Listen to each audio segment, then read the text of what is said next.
Paano nga ba ang tamang paggamit kay Hanabi? Sa Mobile Legends Guide na to, pag-uusapan natin yung mga bagay na dapat at hindi mo dapat gawin kapag gumagamit ka ng Hanabi. Kasama na rin dito yung mga tama at maling desisyon na ginawa ko sa laro na to. Bago tayo magsimula, kung gusto mo sumali sa weekly giveaway, hit mo yung like, share, tapos comment mo yung ID number mo tsaka in-game name, pati na rin kung saan mo na-share yung video. Tapos hit mo yung subscribe pati yung notification bell. Pero ang pinaka-importante, dapat matapos mo ang bawat video. Okay? Let's go! Sa laro na to, ito yung gamit kong emblem. Marksman emblem, tapos additional physical damage para makasabay ka kahit early game. Critical damage dahil naman sa item na bubuin mo at weapon mastery para mas malaki yung damage ng mga item. Pero pwede rin naman yung electro flash para may dagdag kang mobility. Pagdating naman sa spell, maganda yung flicker sa kanya kasi nga wala siyang pantakas. Sa laro na to, tingin ko trayo yung Digi, Selena, tsaka yung Grak. Makikita nyo yung spell nila, tatlo silang naka-flame shot. At dahil tatlong malakas na hero sa early game yung pinik nila, kayang-kaya nila mag-invade. Pagdating naman kay Hanabi, ang unang dapat yung tandaan, maganda gamitin yung second skill niya pang last hit. Para hindi ka basta maagawan ng mga jungle creeps, maganda na kunin mo agad yung second skill niya. At dahil hindi mo pa naman kailangan ng physical lifesteal sa level 1, pwedeng level 1 pa lang lagyan mo na yung second skill, pero kapag nagle-level up ka, uunahin mo pa rin i-max yung first skill. All men are like you girls. Launch attack! Launch attack!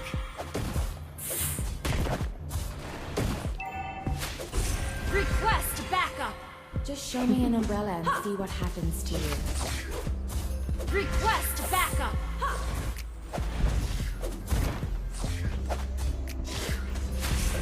Request backup! Launch attack! Sunod na kailangan yung tandaan kay Hanabi, hindi siya malakas sa early game. So ibig sabihin, hanggat maaari sa simula dapat umiwas ka sa teamfight. Pero kung nag-invade yung mga kakampi mo at tingin mo kailangan kanila, sumama ka pa rin. Pero kung tingin mo mamamatay lang sila sa pag-invade nila, pwedeng mag-clear wave ka na lang at kumuha ng mga jungle creeps. Hey! Launch attack! I shouldn't. Sunod na kailangan nyo gawin kapag gumagamit kayo ng Hanabi, huwag kayong matakot mangharas sa kalaban. Lalo na kung may kasama kayo sa lane. Hanggat maaari, gamitin nyo yung first skill nyo para maharas nyo yung mga kalaban. Pero importante din na dapat lagi kayo nakatingin sa minimap. Kadalasan kasi kaya tumatapang yung mga katapat natin kasi parating na yung mga kakampi nila. Been slain! Request backup!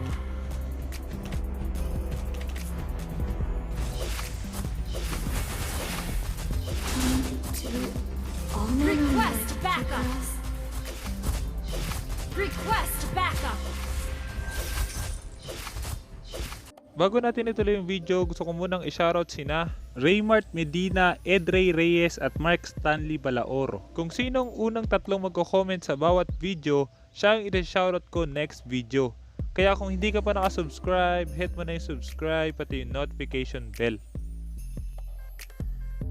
Higibana! Thinking I'm on a mission. An enemy has been slain! Sunod na dapat yung tandaan, kung napansin nyo sa laban na yon, hindi ko basta-basta binato yung ultimate ko.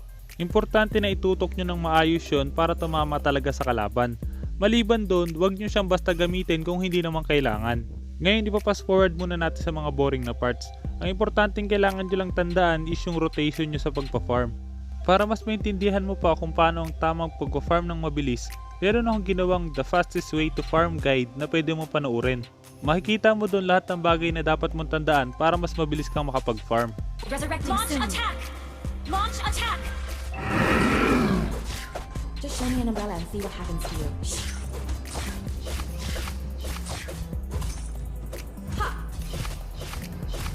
See any other ninjas around here? An ally has been slain. Hey! Initiate retreat! An ally has been slain. I don't want to lose to that snot no shadow. Enemy double kill. Dito, kailangan ko makapag-push sa bot lane. Pero dahil walang hero sa mapa, kailangan ko mag-decide kung itutuloy ko ba yung pag-split push ko dahil possible na nagta-turtle sila. Isang paraan para malaman mo kung nagta-turtle yung kalaban, pwede mo itutok yung camera mo sa turtle tapos meron kang maririnig na umaatake. At dahil wala akong narinig na umaatake sa turtle, kaya kailangan ko mag-back. Kasi possible na pumunta sila sa bot lane para mag-defend. Ang mali nga lang nila doon, dapat kinuha na nila yung turtle tapos kahit isa na lang yung mag-defend sa bot lane. At dahil marunong din yung Selena namin, kaya sa amin pa napunta yung turtle. Actually, Initiate that retreat. was just cute stuff at all.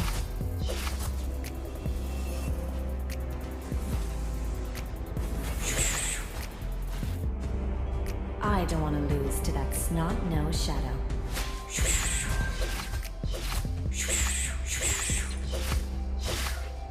An enemy has been slain. Do all men only like... Shut down. Double kill. Launch attack. See any other... You destroyed a turret. Your team destroyed a turret. Request backup. The enemy often knows you better than you do. Initiate retreat. Initiate retreat. Just show me an umbrella and see what happens to you. Sunod na dapat yung tandaan sa paggamit kay Hanabi, hanggat maaari hindi dapat kayo mawala ng shield. Yung shield na yun ang magpoprotect sa'yo para sa mga crowd control. So hanggat maaari dapat merong kanon. Pero kahit na meron kang pang-protect sa crowd control, hindi mo dapat basta-basta sayangin yon. Makikita nyo dito, hindi ako na-stun sa ultimate ng Lolita dahil meron akong shield. Actually, I can't wait. Killing spree. Double kill.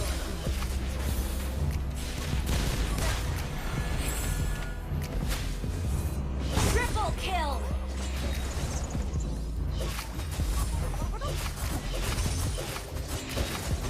You have slain an enemy. At dahil nanalo kami sa team fight na yon, ibig sabihin dapat kumuha kami ng mga objective. Bilang marksman, ikaw ang pinakamalakas kumuha ng objective, dapat ikaw yung lagi nagsisimula nun. Hindi lang sa tower, pati sa turtle. Initiate retreat. You destroyed a turret. Higibana. An enemy has been slain. Monster kill. At kung gusto pa maintindihan kung anong ginagawa ng isang marksman, meron akong ginawang marksman guide na pwede mong panuorin. Malalaman mo doon lahat ng bagay na dapat mong gawin kapag gumagamit ka ng marksman na hero. I shouldn't... An ally has slain the turtle. Pagdating naman sa item build, ito yung item build na tingin kong bagay kay Hanabi. Malakas na yung lifesteal niya dahil sa first kill, kaya hindi mo na kailangan mag lifesteal agad. Mas okay na mag-focus ka muna sa critical tsaka sa attack speed niya sa simula. Pwede mo rin palitan yung dalawang huling item, depende sa sitwasyon. Lalo na kung kailangan mo mag-defensive item.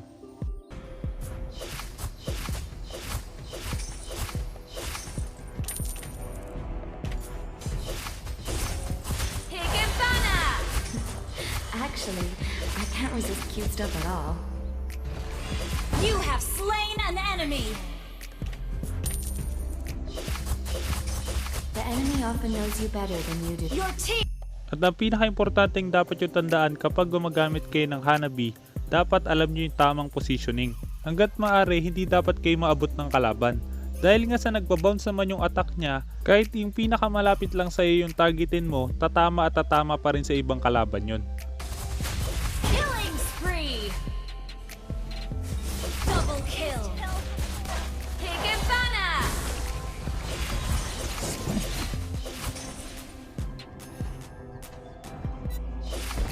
The enemy often knows you better than you do.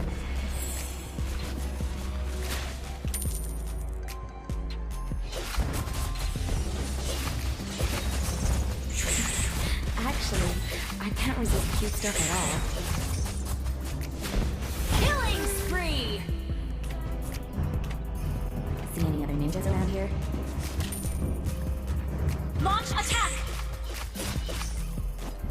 Do all men only like cute girls? Turtle resurrecting soon. Your team destroyed a turret.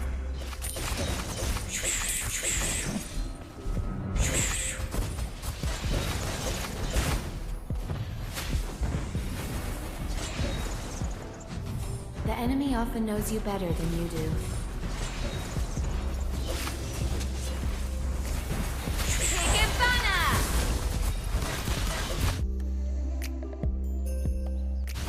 Shut down.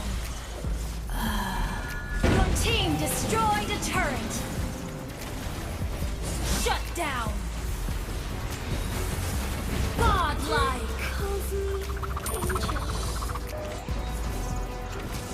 Double kill. Triple kill.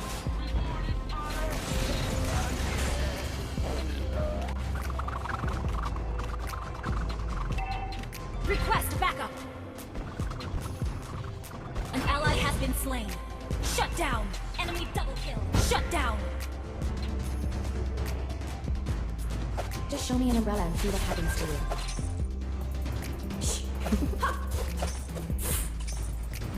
Do all men like umbrellas?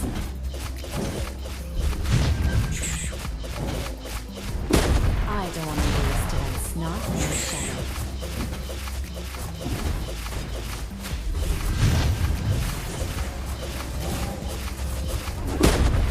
An enemy has been slain. An ally has slain double Lord. An ally has been slain. See any other ninjas around here? You have slain an enemy. An enemy has been slain.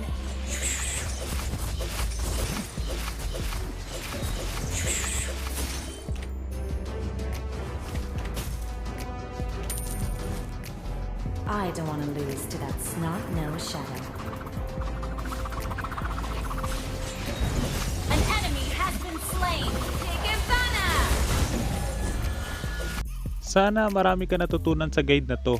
At kung meron kang guide na gusto mo ipagawa, i-comment mo lang sa baba at susubukan kong gumawa ng guide tungkol doon.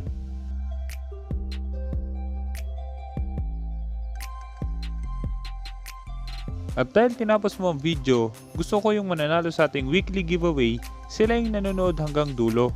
Para malaman ko kung pinanood mo talaga, kailangan mo hanapin yung keyword sa loob ng video na to. I-comment mo yung keyword plus yung ID number tsaka in-game name mo, pero hindi mo dapat dito i-comment. I-comment mo siya sa pinaka-latest na weekly highlights natin. Isa sa may mga keyword ang mananalo ng ating weekly giveaway. Kaya kung hindi ka pa nakasubscribe, hit mo na yung subscribe pati yung notification bell. Basta lagi mo lang tatandaan, kung gusto mo mag-improve, just master the basics. I'm out.